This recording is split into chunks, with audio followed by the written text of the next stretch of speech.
Welcome. This is Back to the Bins. I'm your host, Mr. B. Thank you so much for joining me today. If you've been here before, thanks so much for coming back, and if you're new here, thanks so much for stopping by. This is a comic book collecting channel, and I'm a comic collector. These Sunday videos are intended to showcase the books I picked up this past week at my local comic shop. I've got a pull list, so I'm pretty familiar with what's happening in comics today. I love digging through the dollar bins, and I love digging through the back issue bins. So, that sounds interesting to you, and you'd like to join me on my journey back to the bins, why don't you take a look over here, and I'll show you what I picked up. Alright, and like I said, these are the books I picked up this past week at my local comic shop, 204 Comics in Winnipeg, and as per usual, we start in alphabetical order, and that takes us today to the dollar bins. Yeah, it's been a while. Here we've got something that I've been trying to find and collect. This is 1602. This is issue 2, or like they call it, part 2. This is from September of 2003. That is a Scott McCowan cover. We got a lot of first appearances here. Carlos Javier, Henry McCoy, Otto Von Doom, David Banner, Natasha Romanova, and King James I. I love this. The Marvel Universe set in the 1600s. I've got a couple of these issues. I think issues 6 and 7 or 7 and 8, something like that. And I read one of them, really enjoyed it, and I'd love to be able to read this whole series. I'm sure I could get it in trade, but I love finding these floppies in the dollar bin, so that's what we're going to keep doing. Hopefully, we'll be able to read all of that at some point. Moving over to the recent pulls. Look at this, folks. Something that I found on the shelf that I knew I just had to pick up. Wasn't something I had pulled, but I had to. All the hype around this one. All-New Venom, issue number 5. That's an Adam Kubert cover. Of course, we got issue number 1 months ago. It was that great foil cover, but I heard word that something strange happened here. There's a reveal. The new Venom, the new symbiote, is Mary Jane. What? And that was making waves this week, and I thought I needed to see what was going on. So this was a hype buy. That's all it was. Have you read it? Did you pick it up? Are you reading the series? And over to DC. Oh yeah, one of my favorites right now. Looking forward to reading this issue. This is Batgirl, issue number 6. A beautiful David Talaski cover. We've got the death of J.S. here, but I really love this book. I love Batgirl. I love seeing the dynamic with her mother. And yeah, just hoping that this series It's never been dull, but it's definitely could have been better, and I really hope that it ends on a high note. So we'll see where this is going, but I still love this. I love Batgirl, and that's a beautiful cover. Sticking with DC, and of course, here we've got Birds of Prey, and we saw Batgirl, who is a member of Birds of Prey. But here we've got the whole crew. This is issue number 20. This is the Annie Wu. This is cover A, and one of my favorite books. Probably going to end this on issue 24, maybe issue 25, I don't know. We'll see what happens. I might even just decide to keep it. I love this book, one of my favorite books, probably my second favorite book next to Fantastic Four, so we'll see. But I do want to explore other avenues in the hobby, and having all of these great series really bogs that time and ability down. So again, in the hobby, you got to make sacrifices, but I don't know if Birds of Prey could actually really be one of them. I don't know. We'll figure that out. Great book, though. Highly recommend it.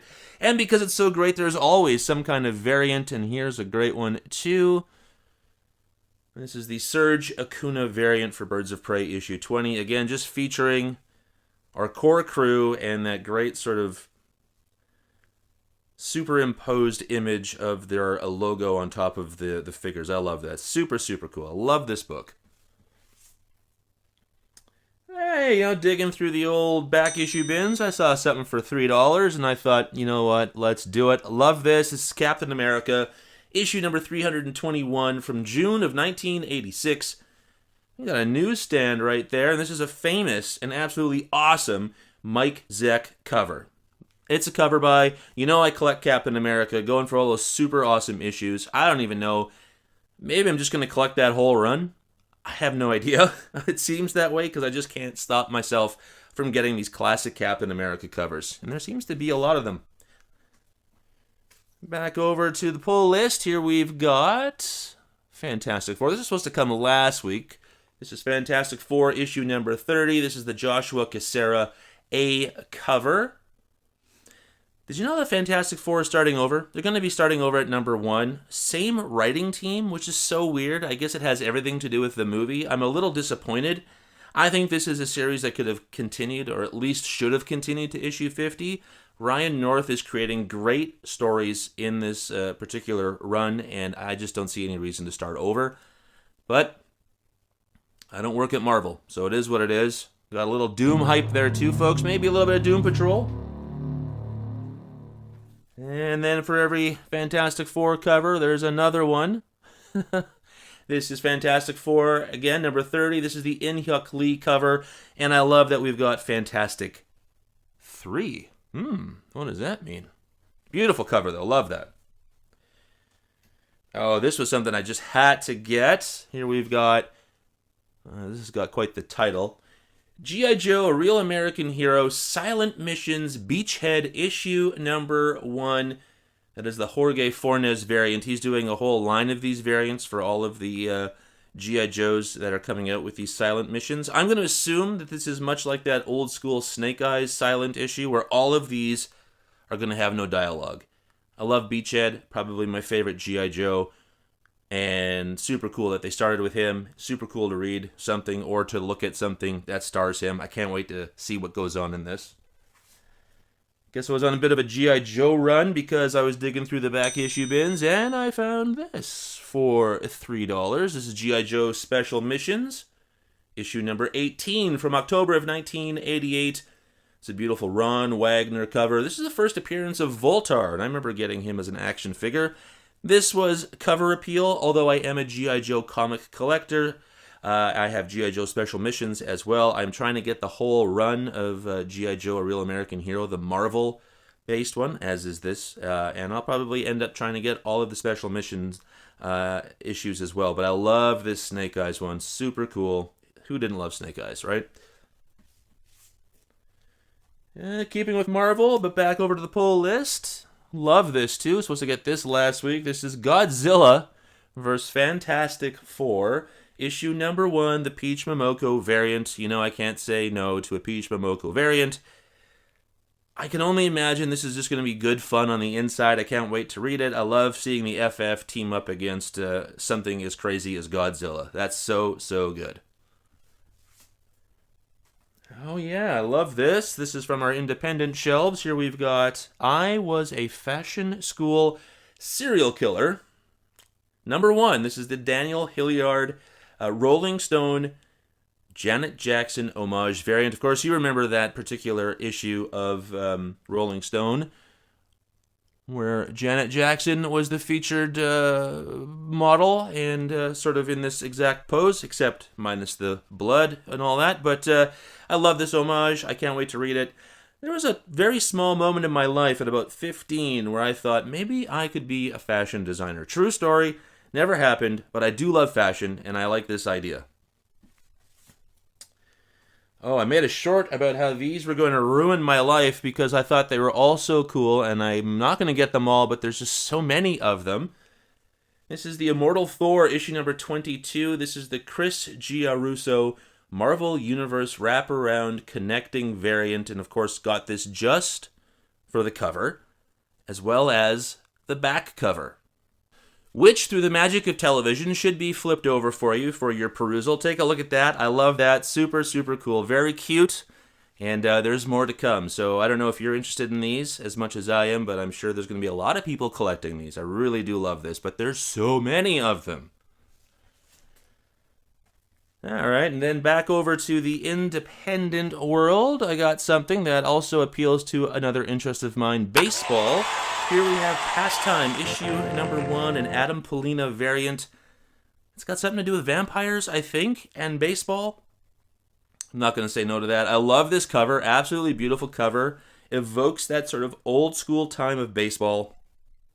And the fact that it's number 1, instead of #1 or whatever they were going to do, I just think that adds a little bit of authenticity to the time that they're trying to evoke. Very, very cool. Love that. Hope it's good. And back over to the recent bins. My LCS also keeps those when the new ones kind of come off the shelf and they need a place to put them. So we get, like, I think every one of these books is $2 or something like that, or $2.99. Right, it's all $2.99, not the cover price. But here we have Rogue, the Savage Land issue number 2, just released in February of this year, and that's a J. Scott Campbell variant. I love Rogue, and I don't think, many, if any, J. Scott Campbell covers. And I thought this was just beautiful. I thought this looked fantastic.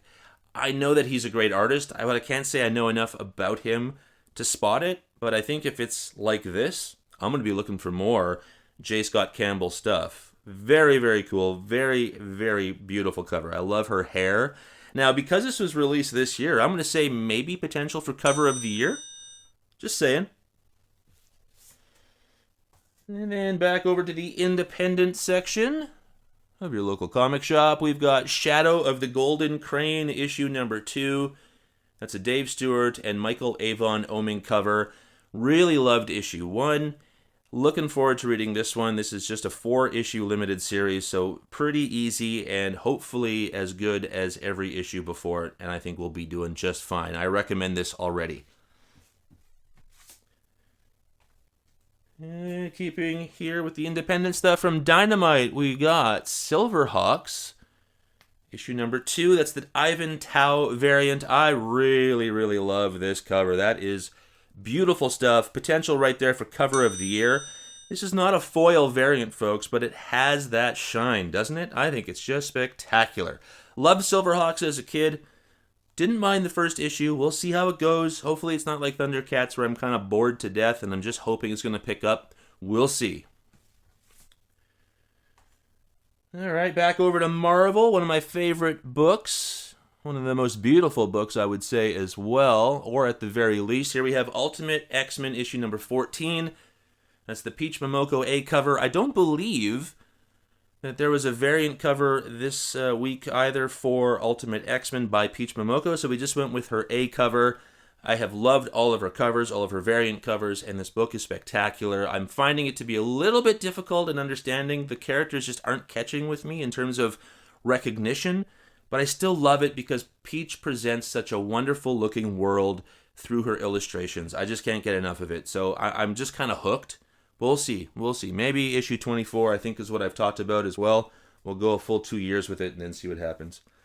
Back over to the back issue bins. For $3 this week, I found Web of Spider-Man issue number 50. Just a cover by. This was from May of 1989. It's an Alex Saviuk cover. It's also a newsstand. It's got that classic Spider-Man 300 sort of thing going on here, and I'm just here for it. I like it a lot. Very cool. Love Spider-Man. Love the way he looks. Very classic, you know. And the sort of rogues gallery behind him is a weird lineup, which I really like as well. So, super cool.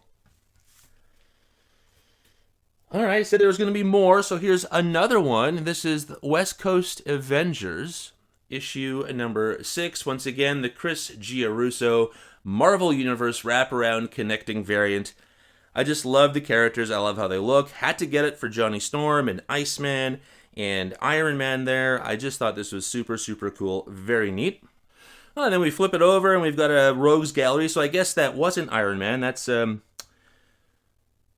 is that Rhodey then? I'm not even sure, but I see Iron Man there. We got Juggernaut. Who's who. It's super cool. Love it, how it looks. Invisible Woman, of course. I could barely see her. Love it. Very, very neat. And then we got this from Boom. Again, the independent section of your LCS. When I Lay My Vengeance Upon Thee, issue number 3. That's a Jacob Phillips variant. I really liked the first 2 issues. Very cool. A little dark, a little creepy. You know, it's about exorcisms and the possessed, so I like that, and I like where this is going. Highly recommend this. Boom always does something creative, and that's the best part. And then we got this one right here. Once again, for the cover. This is X-Men issue number 14, the Chris Giarrusso Marvel Universe wraparound connecting variant.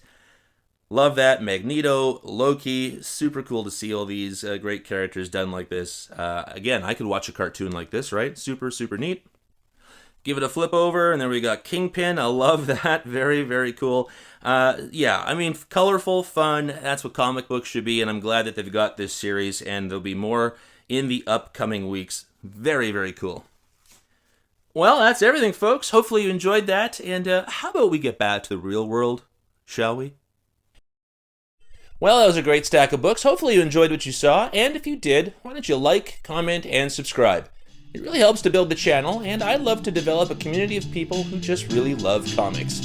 Thanks so much for joining me today. We'll see you next week, and until then, remember, comics are good.